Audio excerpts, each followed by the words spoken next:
India news का digital platform देख रहे हैं आप सब। आपके साथ मैं रचना बंसल। टीवी एक्ट्रेस वैशाली ठक्कर का यूं अचानक चले जाना हम सभी को अभी तक सदमे में डाले हुए है, या फिर ये कहिए कि बहुत ज़्यादा शॉकिंग है। क्योंकि वैशाली ठक्कर को चाहे आप टेलीविजन के पर्दे पर देख रहे हैं या फिर सोशल मीडिया साइट पर देख लें, सोशल मीडिया अकाउंट्स जितने हैं वहाँ पर बहुत ही जिंदा दिल, बहुत ही खुशनुमा वैशाली ठक्कर नजर आती हैं। लेकिन पिछले कुछ वक्त से, या फिर ये कहिए कि करीब करीब एक साल से वैशाली ठक्कर बहुत ज़्यादा परेशान चल रही थी और डिप्रेशन में चल रही थी। उनके साइकाइट्रिस्ट बताते हैं कि किस तरीके से तनाव में वैशाली ठक्कर को पैनिक अटैक्स आते थे। कुछ दोस्तों से भी पुलिस ने बात करने की कोशिश की है और कुछ दोस्तों के जरिए बताया गया है कि वैशाली ठक्कर अपने मन की आशंकाओं को कैसे उनके साथ शेयर करती थी। उनका एक करीबी दोस्त है निशांत सिंह मलकानी। इसने पुलिस को बताया है कि वैशाली ठक्कर पिछले करीब एक साल से बहुत ज़्यादा नर्वस थी, बहुत ज़्यादा डरी रहती थी और उसे ये डर था कि वैशाली ठक्कर की जो इंटीमेट फोटोग्राफ्स हैं वो राहुल नवलानी, जो कि उसका एक्स बॉयफ्रेंड था, राहुल नवलानी वैशाली ठक्कर के होने वाली पति के साथ, यानी कि वैशाली ठक्कर के मंगेतर के साथ शेयर कर देगा। क्योंकि लगातार वो वैशाली ठक्कर को धमकाता था, डराता था और उसे अपने आप से दूर होने नहीं दे रहा था।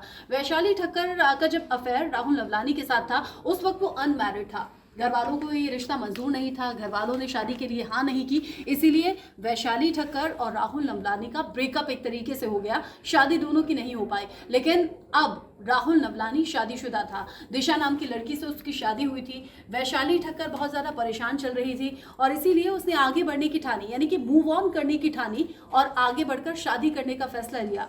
शादी तय भी हो गई। मंगेतर को लेकर मितेश, जिसका जिक्र वैशाली ठक्कर ने अपने आखिरी शब्दों में कहा था मम्मी पापा मैं आपसे बहुत प्यार करती हूँ, मितेश को मेरी तरफ से आप सॉरी कहिएगा।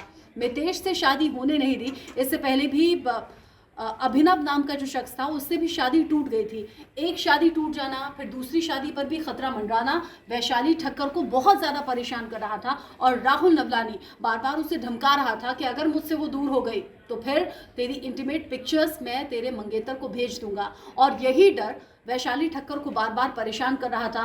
पैनिक अटैक्स आना, अकेले में रहना, डिप्रेशन में रहना, सभी घर वालों से दूर हो जाना, अपने मन का डर किसी को ना बताना। लेकिन हाँ, कुछ करीबी दोस्तों के साथ शेयर किया है और उन्हीं में से एक ने पुलिस को ये जानकारी दी है और ये बताया है कि किस तरीके से राहुल नवलानी उसे प्रेशराइज कर रहा था, खुद से दूर नहीं जाने की धमकी दे रहा था। अब ऐसे में वैशाली ठक्कर ने इतना बड़ा संगीन कदम उठाया, अपनी जान तक दे दी।